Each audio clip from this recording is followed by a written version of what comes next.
할렐루야. 예배 나오신 여러분 환영하고 축복합니다. 오늘 은혜 받을 말씀은 요한복음 6장 1절에서 15절입니다. 요한복음 6장 1절에서 15절 기도하겠습니다. 고마우신 하나님 감사를 드립니다. 예수님이 이 땅에 오신 목적은 내가 하나님의 아들이고 그리스도이심을 보여주기 위해서 친히 많은 표적 중에 요한복음의 7가지 표적과 7가지 자기 선언을 통해서 우리가 예수님을 더 깊이 알기를 원합니다. 오늘 말씀에 오병이의 이 표적을 통해서 정말 나는 예수님이 하나님의 아들이고 그리스도 구원자인 것을 믿는지 내 마음에 다시 점검하는 시간이 되게 하시고 아버지 우리의 믿음을 더하여 주사 하나님과 연합되는 그런 귀한 역사가 있게 축복하여 주옵소서. 예수님의 이름으로 기도합나이다. 아멘. 오늘 은혜 받을 말씀 요한복음 6장 1절에서 15절인데요. 이거는 이제 오병이어는 네 번째 표적이에요. 그래서 요한복음의 7가지 표적 중에 네 번째 표적인데 첫 번째 표적은 뭐였었죠? 2장에서 가나의 혼인잔치, 물이 변하여 포도주가 된 사건. 두 번째는 왕의 신하의 아들을 고쳐주신 사건. 그 다음에 세 번째는 5장, 요 바로 앞에 5장에 38년 된 오래된 38년 된 베데스다 목가에 있었던 환자를 치유하신 사건. 그 다음에 오늘은 네 번째 표적 오병이어의 기적. 이제 지난 시간에 나사로를 부활절이라서 나사로를 살리신 그 나사로 무덤에 장사 지내서 나흘이나 지났던 나사로를 예수님이 나사로야 나오라 해서 살리신 이 사건을 했는데요. 이제 그 나사로 살린 사건이 요한복음에서 요한복음만 있다 그랬어요. 나사로 살린 사건을. 근데 오늘 네 번째 표적인 오병이의 사건은 우리 성경의 그 위에 보면 마태복음, 마가복음, 누가복음에 다 있다 이 말이에요.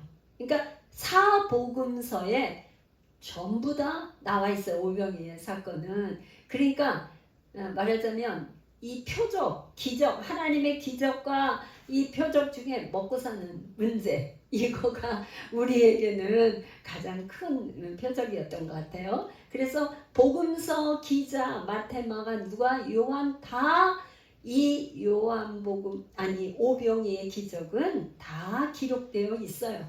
그런데 오늘 이제 요한복음에서 말씀 이렇게 기록되어 있는 이 말씀을 중심으로 오병이의 사건을 우리 한번 은혜를 나누기를 원합니다. 1절부터 15절까지인데요. 제가 이제 이렇게 전체 한번 이렇게 말씀을 드리고 그 다음에 한 절씩 은혜 나누기를 원하는데요.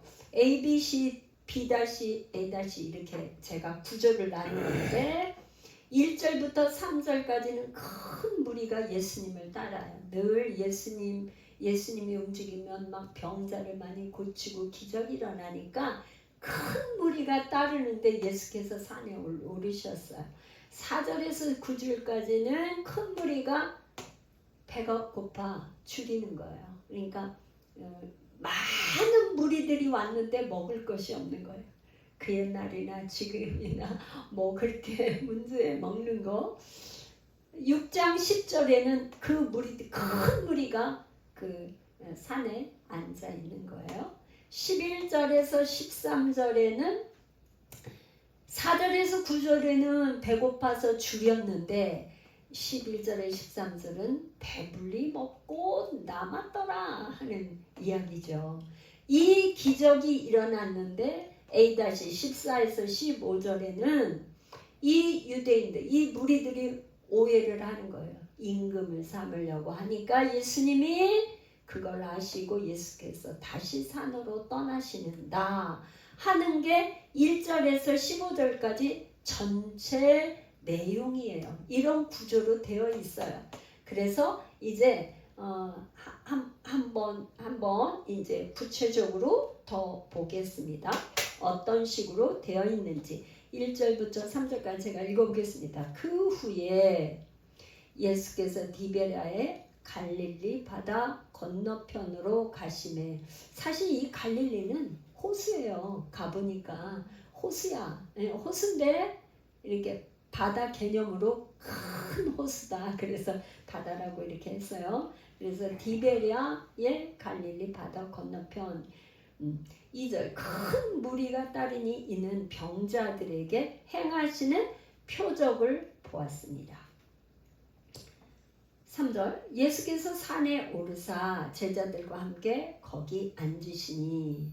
그러니까 큰 무리들이 이제 예수님이 막 표적을 보이시고 그러니까 예수님을 따라서 우르르 모였는데 거기 이제 제자들과 함께 거기 앉으셨어요.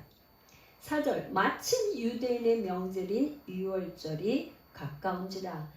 요한복음에서는 명절이 나오는데 이 유월절이 세 번, 요한복음 5장 1절, 7장 2절에 이렇게 유월절이 세 번 이렇게 나오죠. 5절 예수께서 눈을 들어 큰 무리가 자기에게로 오는 것을 보시고 빌립에게 이르시되 우리가 어디서 떡을 사서 이 사람들을 먹이겠느냐 하시니. 6절 이렇게 말씀하시면 친히 어떻게 하실지를 아시고 빌립을 시험하고자 하십니다. 여기 지금 많은 무리가 있는데 예수님은 이 사람들이 뭘 하셨다는 거예요? 배고픈 것도 아시고 앞으로 어떻게 하실 것도 아시고 요한복음에는 아시고라는 이 저기가 많이 나와요. 그러니까 벌써 6절에 이렇게 말씀을 빌립에게 하신 것은 예수님께서 어떻게 행하실지를 이미 아셨어. 이게 15절에도 또 아시고가 나와요. 아시고가 나. 그러니까 요한복음의 특징이 뭐냐면 예수님이 초자연적인 지식으로 이미 사람의 마음도 알고 다 알고 계신다 이거예요.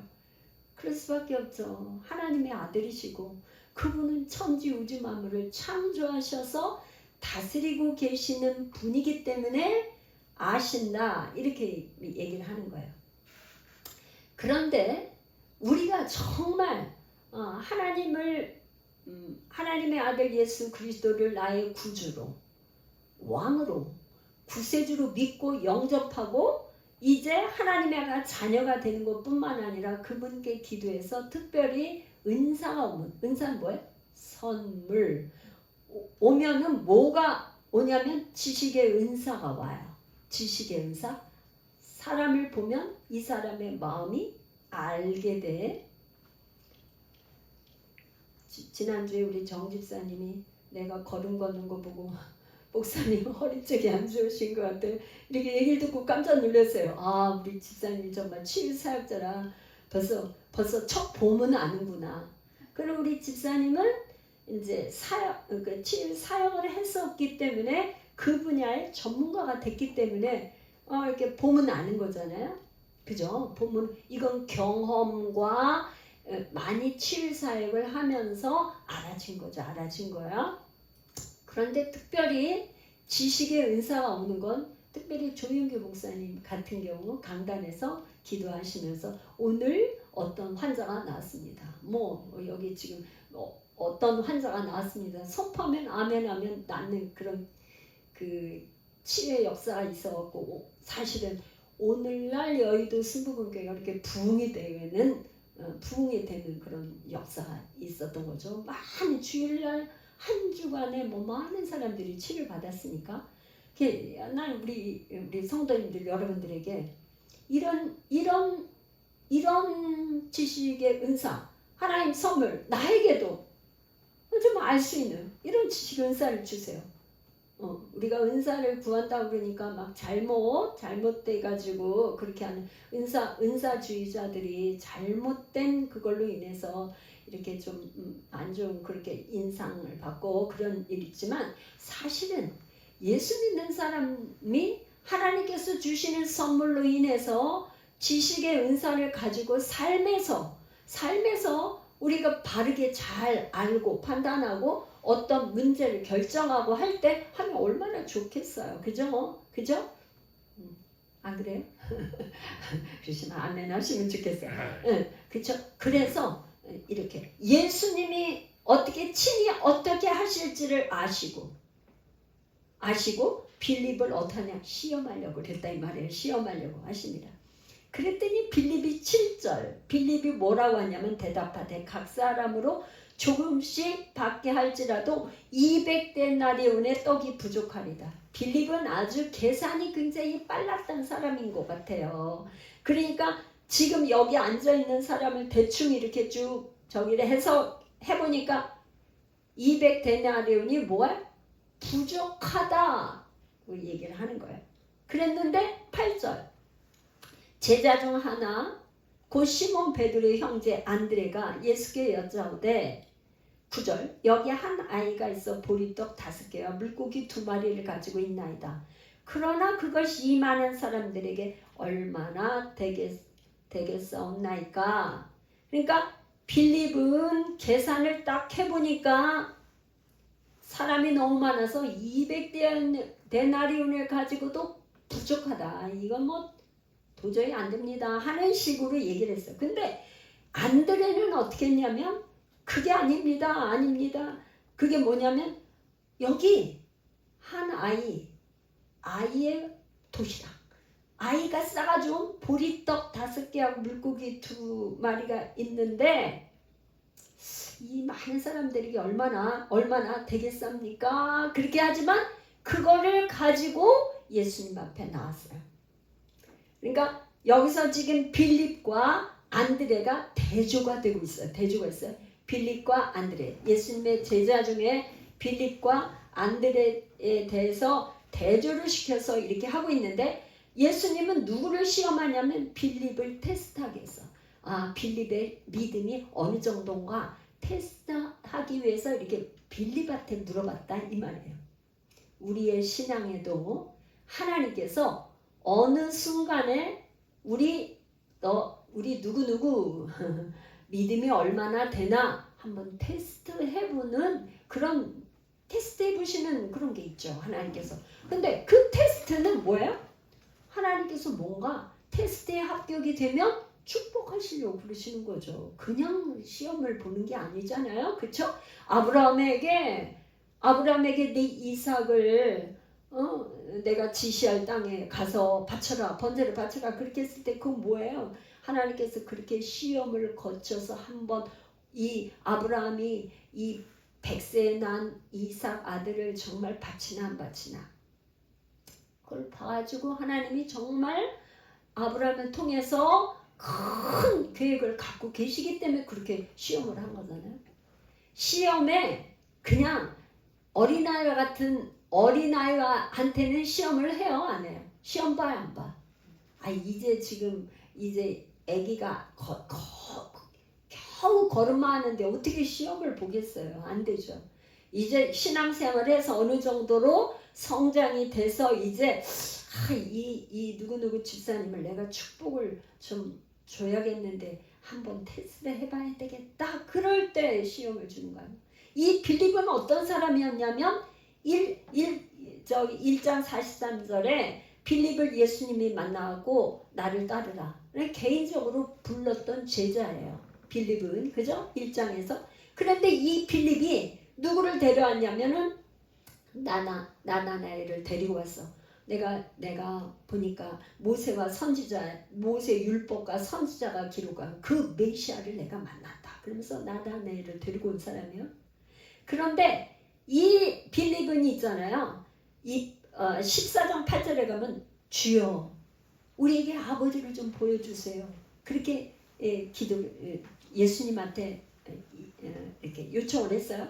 그걸 보니까 이 빌립은 빌립은 하나님 아버지와 예수님과의 관계를 아직 이해하지 못했던 거예요. 그러니까 그렇게 질문했던 사람이에요. 그러니까 여러분이 지금 빌립이 뭐예요? 이 많은 사람 먹이려면 200데나리온 가지고도 부족해요. 부족하다고 생각을 하고 있는 거예요. 안 돼. 부족해요. 이렇게 생각하고 있는 거고. 그런데 안드레는 어떤 사람이냐? 안드레는 원래가 요한의 제자였어요. 세례 요한의 제자였는데 예수님의 제자가 된 사람이에요. 레아가 아니라 안드레예요? 안드레. 이제 필립과 안드레를 제가 비교해서 설명하는 거예요. 안드레는 이제 세례 요한의 제자였어요. 그런데 세례 요한이 뭐라 그랬냐면 하나님의 어린 양이라고 예수님에게 그러니까 예수님을 따라온 거야. 그래서 예수님의 제자가 됐어요. 이 안드레는 이 전승에 의하면 X자로 된 그 십자가에서 순교했다고 그래요.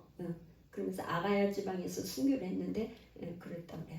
근데 이 안드레는 어떤 믿음과 신앙을 가지고 있냐면 요 물고기 2마리, 보리떡 5개, 어린아이의 도시락과 같은 아이가 가지고 있는 이거를 가지고라도 예수님 앞에 나왔다는 거예요.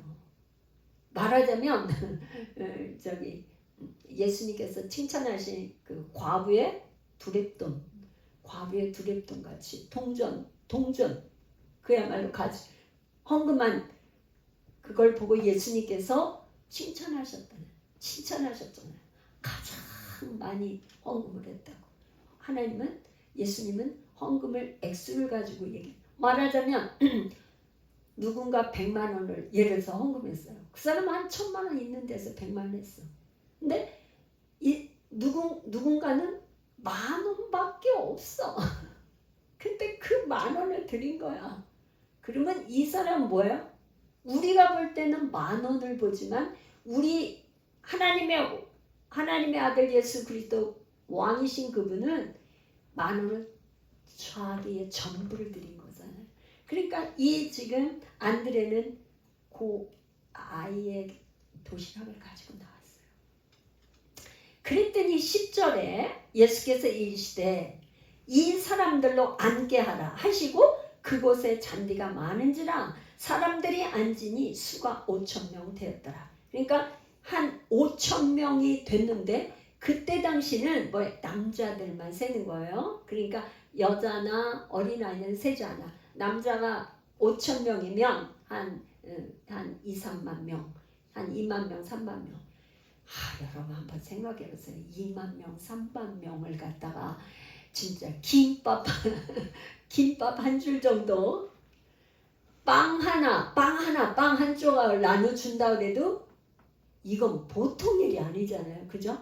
어디다 주문한다고 그래도 지금 우리나라에서 어디 집회 같은 거 한다. 지금 광화문 집회 많이 하고 이렇게 하는데 거기다 도시락 2, 3만 개 어마어마하잖아요. 그러니까 이 빌립도 이해가 가요. 우리도 그렇게 했어요. 그거 어떻게 그거 먹여 이렇게 생각하는데 안드레는 이렇게 가져왔어. 그랬더니 예수님이 다 거기에 사람들로 앉게 하셨어요. 그리고 이제 11절이 조금 중요한데요. 11절 우리 한번 볼까요? 예수께서 떡을 가져 축사하신 후에 앉아 있는 자들에게 나눠주시고 물고기도 그렇게 그들의 원대로 주시니라. 여기 보니까요. 이 지금 예수께서 떡을 가져 축사하신 후에 축사는 뭐냐면 우리가 성찬을 할 때 유카리스테오 예찬 그러니까 애찬을 할 때 하는 단어예요. 그러니까 그런 무슨 말이냐? 축복하고 감사기도를 한 거예요. 예수님은 나사로의 무덤에 가서도 기도하실 때 뭐라 그러냐? 아버지 나의 말을 들으신 것을 감사하나이다.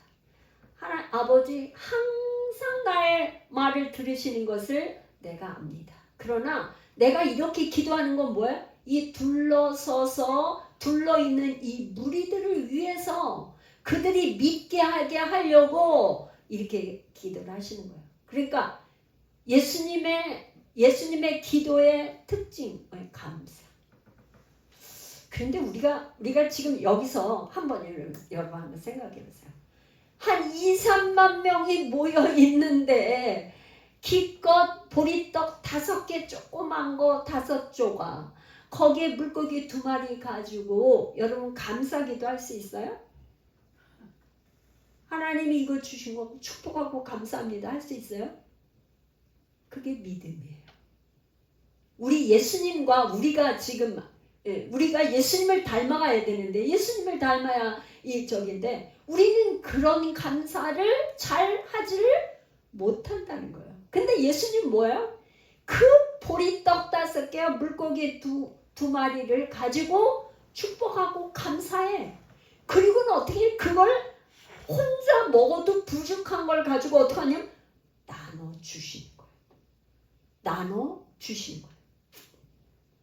그러니까 예수님이 이 지금 누가복음 6장 38절 누가복음 6장 38절 그게 제가 쉬운 성경으로 여러분 한번 누가복음 6장 38절을 한번 찾아보세요. 제가 쉬운 성경으로 읽어드릴게요. 주어라 그러면 너희에게 주어질 것이다. 되를 누르고 흔들어 넘치도록 재어서 너희의 품에 안겨주실 것이다. 너희가 남에게 줄 때에 잰 분량만큼 너희가 도로 받을 것이다. 예수님이 이게 하신 말씀인데요. 뭐냐면 너희들이 주라는 거예요. 주라는 거야. 그래 주면은 어떻게 해서 되로 흔들어 넘치도록 해서 너에게 도로 안겨주는데 뭐냐면 다른 사람에게 줄 때 이렇게 잰 분량만큼 너희가 도로 받는다는 거예요. 그래서 우리가 누구에게 줄 때 후하게 풍성하게 좋은 걸로 주면 내가 받을 때 어떻게 해요? 후하게 받고 풍성하게 받는다는 거죠. 근데 우리가 그게 잘 돼요? 쓰고 남으면 주고 그리고 조금 그거 한 거 주고 그러잖아요. 근데 우리에게 우리 주님께서 우리에게 원하시는 거 뭐예요? 좋은 거, 새 거. 제가 열방대학에서 훈련 받을 때 하나의 음성 듣고 이렇게 하는 훈련 그걸 하잖아요. 그러면 우리는 여기서 쭉 봐가지고 남아야 줄 생각을 해요. 그죠? 남아요. 근데 뭐냐? 하나의 음성이 예를 들어서 내가 가진 거, 내가 정말 아끼는 거, 그거를 누구에게 주라 그러면 그걸 주는 훈련을 하는 게 누구에게 주는 그 훈련. 이름 쓰지 않고 누구에게 주면 받을 사람만 적어서 이렇게 주는 거예요. 그 훈련, 주는 훈련, 나누는 훈련. 그래서 예수님 뭐라냐면 나눠주시고 물고기도 그렇게 그들의 원대로 주시니라. 세상에 이런 일이 있을 수가 있어요? 근데 예수님의 손에 들려지니까 예수님의 손에 들려져서 축사하시고 감사기도 한 다음에 나눠주기 시작하니까 그냥 그들의 원대로 물고기까지 다 나눠줬는데 12절을 보니까 그들이 배부른 후에 배가 부르게 먹었어요. 예수께서 제자들에게 이르시되 남은 조각을 거두고 버리는 것이 없게 하라 하심으로. 그러니까 버리는 거 없게 하라 그래요. 버리는 거 버리면 안 돼. 그러니까 이거는 하나님의 나라에 아무도 멸망하지 않고 하나님의 뜻은 뭐야? 다 구원받기를 원하시는 게 하나님의 뜻이에요. 하나님은 한 영혼을 천하보다 귀하게 여기셔서 하나님 나라에서 한 영혼이 잃어버리면 99명을 놔두고 한 영혼을 찾으러 가는 거예요. 그게 하나님의 나라예요. 이 세상 나라는 뭐예요? 한 사람쯤이야. 99명이 더 중요하고 한 사람 잃어버리는 거는 제껴둘 수 있는 세상 법칙은 그렇잖아요. 하나님 나라는 그러니까 한 사람을 중요하게 돼. 우리 하나님의 뜻은 아무도 멸망치 않게 다 구원받게 하나님이 원하시는 건 그거라 이 말이에요. 그래서 버리지 마라. 13절 이에 거두니 보리떡 5개로 먹고 남은 조각이 12바구니에 찼더라. 이게 말하자면 뭐야? 하나님의 나라는 차고 넘치고 풍성한 거죠. 하나님의 나라. 아까는 뭐였어요? 5,000명이 줄여 부족해. 항상 뭐야? 여기 지금 세상 나라는 뭐야? 늘 먹어도 배고프고 가져도 더 갖고 싶고 만족함이 없는 세상 나라라면 이 지금 하나님의 나라가 이루어지면 먹고도 배불리 먹었는데도 또 남았어. 남은 게 그냥 가득 차. 12바구니. 이것이 하나님의 나라와 세상 나라가 이렇게 대조되고 있다고 볼 수 있어요. 14절을 보니까 그 사람들이 예수께서 행하신 이 표적을 보고 봤어요. 이 사람들이 많은 큰 무리들이 이 표적을 봤어요. 말하되 이는 참으로 세상에 오실 그 선지자라 하더라. 선지자라고 생각을 했어요. 이스라엘은 뭐야? 메시아 대망사상. 메시아를 그렇게 기다리고 있었어요. 메시아가 오면 우리를 구원해 줄 거라고 생각했어요. 이분이야말로 세상에 오실 선지자라. 그렇게 생각을 했는데 15절에 보니까 그러므로 예수께서 그들이 와서 자기를 억지로 붙들어 임금으로 삼으려는 줄 아시고 다시 혼자 산으로 떠나가시니라. 선지자라고 여겼는데 이 많은 무리들 사람들은 어떻게 예수님을 생각했냐면 세상 임금, 정치적인 왕, 정치 권력을 가지고 로마에서 이스라엘을 구원할, 유대 백성들을 구원할 이런 정치적인 목적을 가진 임금으로 삼으려고 하는 줄 그 사람들의 마음의 생각을 꿰뚫어 보시고 아셨다 이런 말이에요. 그래서 다시 어떻게 제자들도 이렇게 놔두고 혼자서 산으로 떠나가셨다. 정말 우리 예수님 너무 외롭죠. 왜? 예수님이 이 땅에 오신 그 목적, 하나님의 뜻을, 아버지의 뜻을 이루기 위해서 오신 목적과 사람들은 아무리 예수님의 표적을 베풀어도 예수님의 본래의 목적과 상충, 이게 반대가 되니까 예수님이 혼자서 산으로 또 올라가시는 거예요. 하나님 아버지 앞에 기도하기 위해서. 자, 그런데 우리가 이 신약 성경에 나오는 예수님의 이 표적이나 모든 것은 예수님이 뭐라 그랬냐면 누가복음 24장 44절 여러분 한번 찾아보세요.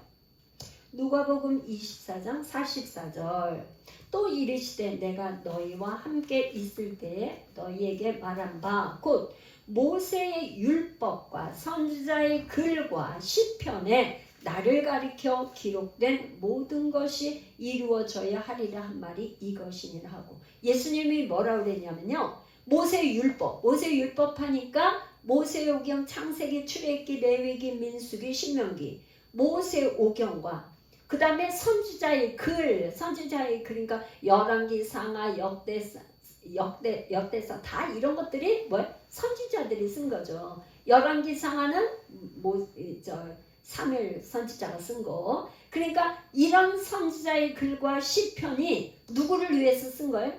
누구를 가리켜? 예수가 예수 그리스도를 가리켜 기록된 것이다 그런 말이에요. 그러니까 그러면 이 지금 선지자의 글 구약에 이런 기적이 미리 예표가 돼 있을까요, 없을까요? 이런 오병이의 기적과 같은 그런 거가 미리 구약이 있을까요, 없을까요? 구약 때도 있었더라고요. 구약 때. 우리가 찾아볼까요? 열왕기하 4장 42, 43절 한번 찾아보십시오. 열왕기하 4장 42절, 43절. 예, 구약 성경 열왕기하 제가 읽어드릴게요. 열왕기하 4장 42절. 한 사람이 바알 살리사에서부터 와서 처음 만든 떡, 곧 보리떡 20개와 또 자루에 담은 채소를 하나님의 사람에게 드린지라. 그가 이르되 무리에게 주어 먹게 하라. 그 사환이 이르되 내가 어찌 이것을 100명에게 주겠나이까 하나 엘리사는 또 이르되 무리에게 주어 먹게 하라. 여호와의 말씀이 그들이 먹고 남으리라 하셨느니라.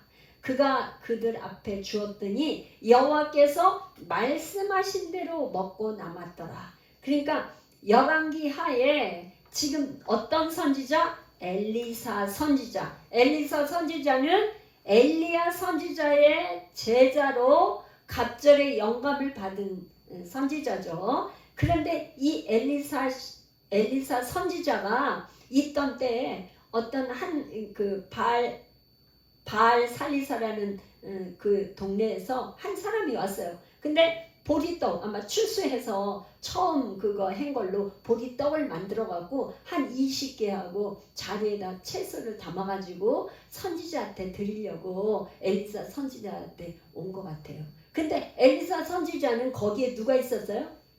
엘리사와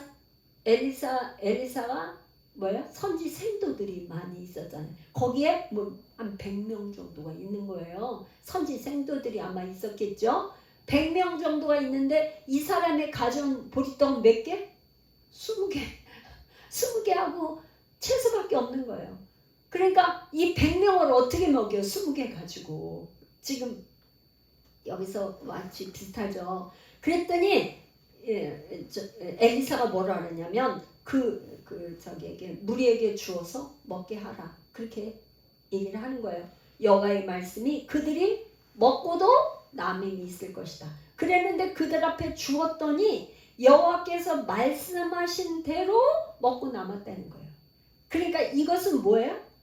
하나님의 나라가 임하면 이렇게 주면 또 생겨서 또 주고 또 주고 또 주고 또 주고 또 주고. 이게 이 일이 어디에 또 나오죠? 사르밧 과부의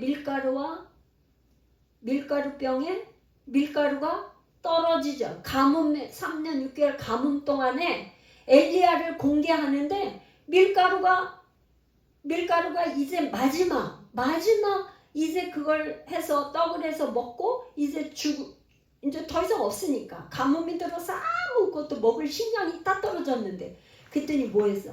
엘리야가 그걸 먼저 만들어서 나에게 주고 그 다음에 먹으라. 그랬더니 이 사르밧 과부가 엘리야 선지자에게 먼저 공개하고 나니까 가루가 또 있고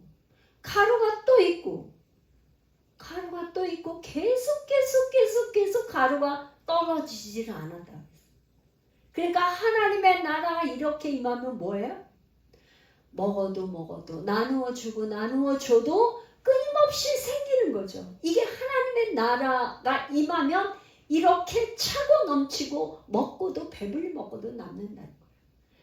이 세상 나라는 항상 부족해요. 하나님의 나라가 임하면 하나님이 통치하시는 나라, 그분이 통치하시고 왕으로 그분이 통치하는 나라는 항상 부족함이 없이 풍성하고 채워지고 주어도 끝없이 줄 수 있는 채워지는 나라가 하나님입니다. 그래서 이제 제가 여기 좀 정리를 해놨어요.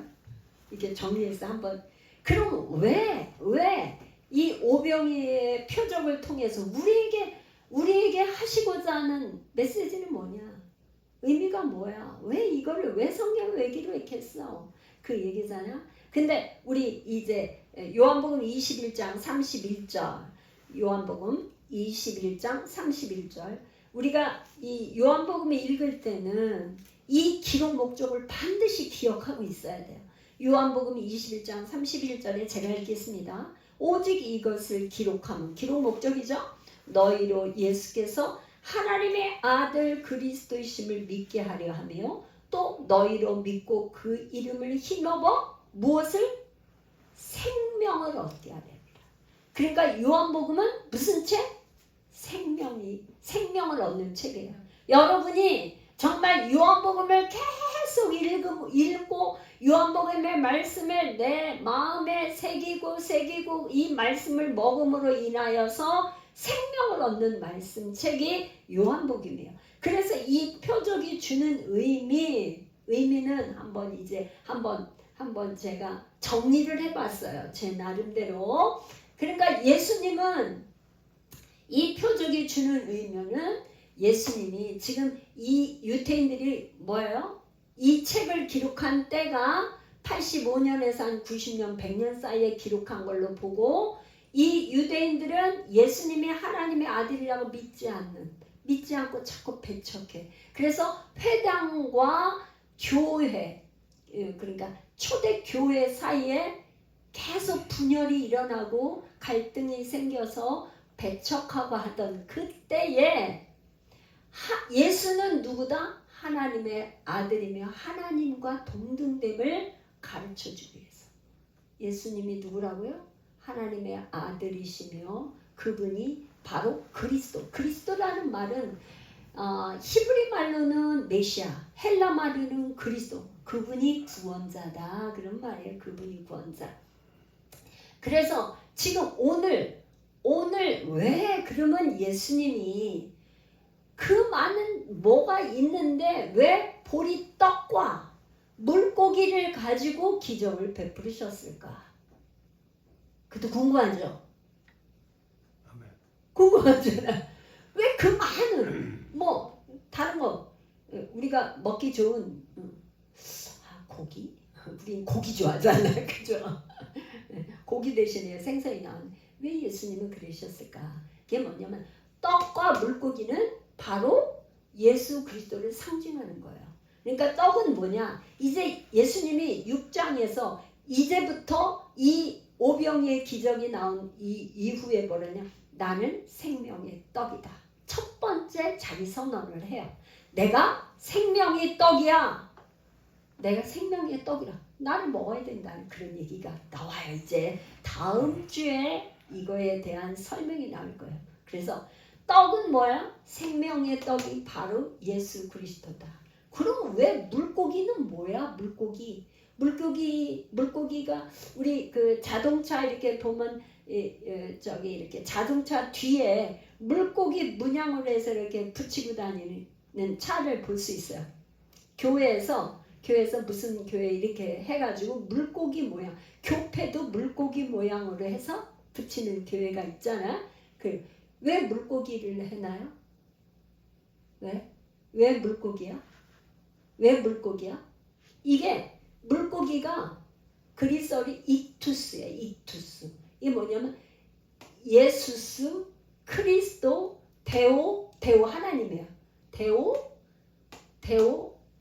뭐냐? 피오스 하나님의 아들 메시아 그리스도다 그런 말. 예수 그리스도 하나님의 아들이시다. 그분이 구원자 소테르. 하나님의 예수 그리스도 하나님의 아들 구원자 그런 뜻이에요.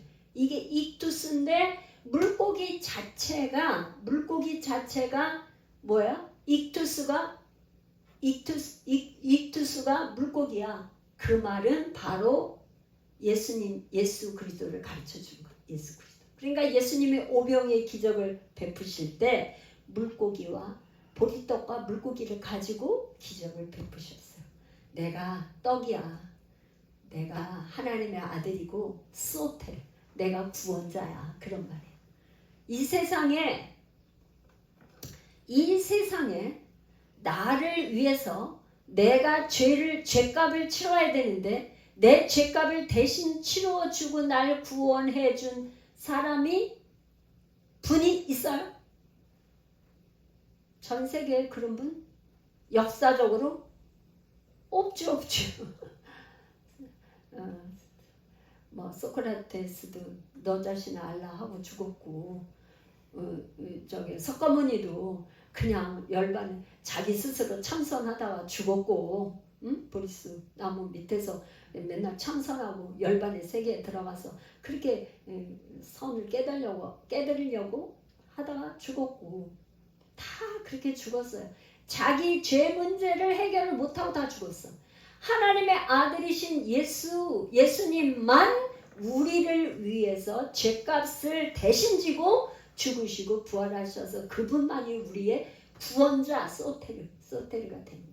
그래서 익투스, 여러분 한번 잘 기억해 놓으세요. 물고기. 그래서 초대교회 때는 박해가 굉장히 심했잖아요. 그래서 저는 아직 카타쿰을 못 가봤어요. 근데 우리 남편은 카타쿰 카이로에서 근무를 할 때 그 카타쿰을 보고 너무나 아름다운데 당신하고 꼭 한번 여기를 와보고 싶다고 옛날에 이제 그랬었는데, 성지순례 갈 때는 뭐 이스라엘만 갔지 카타쿰 그쪽 저기를 못 가봤는데, 카타쿰에 거기에 벽에다가 이렇게 물고기 같은 걸 그려놓고 이렇게 한 그 굴이잖아요. 핍박을 하니까 굴을 파고 굴에 들어가서 사는 거잖아요. 햇빛이 없이. 거기서 지하 매춘으로 이렇게 됐다. 어마어마하다고 얘기만 들었어요. 그런데 거기에 물고기도 그려놓고 이렇게 했는데 벽화를 그린 거잖아요. 그런데 그 박해 시대 때에 이제 말하자면 서로 이렇게 이 사람은 예수 믿는 사람인가 아닌가 그거를 알아보고 이렇게 할 때 이 땅에다 이렇게 물고기를 이렇게 그려요. 이렇게 물고기를 그리면 나는 그리스도인이야. 나 예수 믿는 사람이야. 그런 표시예요. 그러니까 그러면 서로 그 다음에 얘기해서 따라가가지고 카타콤 굴에 들어가서 공동체를 이루고. 그러니까 초대교회 공동체는 물고기예요. 물고기. 서로 간에 암호 같은 거야. 물고기. 그러니까 그거를 물고기 표시 있는 데를 찾아서 닿았든지 그런데 카타콤 그 굴에 들어가면 어마어마하게 그래서 도저히 잡으러 오지를 못했대잖아요. 불쌍해서 안 가봐서 몰라요. 그런데 두 번째, 광야 교회. 우리는 지금 교회 생활, 그러니까 우리가 이제 예수님이 초림하셨어요. 초림하셔서 재림하실 때까지는 우리가 광야예요. 광야 교회 시대, 광야야. 근데 이 광야는 광야 생활을 하는 우리에게는 반드시 만나 생명의 떡을 먹어야 살 수 있어요. 생명의 떡을 안 먹으면 죽어. 그러니까 이 생명의 떡을 이제 다음 시간에 요거를 제가 오늘 결론을 이렇게 정리해봤지만 다음 시간에 더 구체적으로 해요. 그러니까 내 살과 피를 먹으라고 그러거든요. 예수님이 내 살과 피를 먹어야 된다. 그러니까 아니 어떻게 사람 살을 먹냐, 어떻게 사람 피를 먹냐. 그리고는 예수님의 제자 이외에 다 떠났어. 그래서 초대교회 때는 뭐라 그랬냐면 살과 피를 먹는 인육을 먹는 공동체다. 그렇게 소문이 났어요. 저 공동체는 초대교회 기독교인들을 핍박을 했는데 인육을 먹는 공동체다 해가지고 핍박하고 그랬어요. 그런데 이 예수님의 생명의 떡, 살과 피를 먹는 그런 사람들이 그리스도 안에서 사는 삶이에요. 그리스도 안에. 이게 교회, 이게 교회. 교회란 뭐냐? 예수님이 머리가 돼서 예수님을 머리로 삼고 나는 그의 몸이 되는 거. 그게 교회예요. 다시 뭐라고요? 교회란 예수님의 나의 머리고 나는 그분의 몸이 되는 거예요. 그러니까 여러분 몸 따로 머리 따로 할 수 있어요? 몸은 뭐죠? 머리가 지시하는 대로 몸이 움직이는 거예요. 제가 이게 손을 이렇게 하지만 이 머리에서 다 센서가 보내서 하는 거잖아요. 그죠? 오늘날 그 의료, 과학, 의술이 발달해서 어마어마하게 그하지만 이 뇌과학은 저도 잘 모르지만 한 5% 10%나 이게 알까? 몰라요. 뇌에 관한 한 몰라. 왜? 이 뇌는 어떤 저게요? 구조가 하나님의 창조물, 하나님의 아들 예수 그리스도가 우리의 머리이기 때문에 사람이 머리를 어떻게 할 수가 없어. 뇌출혈이 일어났다, 뇌경색이 일어났다 그러면은 그냥 그 피만 닦아주는 거고 뇌경색이 일어났다 그 부분만 맥힌 것만 하지 다른 손을 댈 수가 없어. 손을 대면 댈수록 이게 뭐야? 부작용이 일어나서 다른 뇌신경이 망가져. 뇌는 우리 소관이 아니야. 왜? 뇌는 하나님의 아들 예수 그리스도가 우리의 머리이기 때문에. 그래서 그분이 우리의 제일 중요한 게 머리잖아요. 머리하고 이 심장. 그래서 오늘날 있잖아요. 이렇게 연구하고 개발한 그 발표한 거 보면 마음이 우리 여태까지 마음이 가슴에 있는 줄 알았어요. 근데 마음을 그 뇌가 KBS 다큐 드라마 프로에 마음이라는 프로가 있어. 한번 인터넷 여러분 찾아보면 거기 보니까 마음이 가슴이 아니고 뇌라는 거예요. 마음. 물을 지킬 만한 중에 너희의 마음을 지키라 그랬잖아. 그래서 우리는 마음 여기를 지키는 건 줄 알았는데 뇌 과학을 연구하니까 뇌 과학이 마음이 여기 있는 거예요. 마음. 그래서 생명의 떡을 먹지 않으면 죽는데 뭐냐? 영성이라는 건 날마다. 그래서 출애굽기에 보면은 아침에 일어나면은 그 들에 이렇게 만나가 떨어졌잖아요. 광야 시대 때 40년 광야 생활에서 만나가 떨어졌잖아요. 아침에 일찍 가서 그 만나를 갖다가 뭐 굽든지 뭐 해서 이렇게 먹고 그랬는데 그거는 만나는 가시 같았고 뭐 이렇게 달달한 뭐 그랬던 것 같아요. 과자 같았다고 그러잖아. 근데 그거를 아침마다 거두러 나가야 돼. 그런데 그 아침에 거둔 거를 그날 먹지 않고 그냥 놔두면 어떻게? 썩어. 그러니까 어떻게? 그날 거두어 온 만나를 그날 먹어야 되는 거야. 그냥 놔두면 썩어. 못 먹어. 냄새가 나. 그런데 6일째 되는 날은 어떻게 했냐? 2배로 걷게 해. 하나님. 왜? 제7일은 안식일이니까.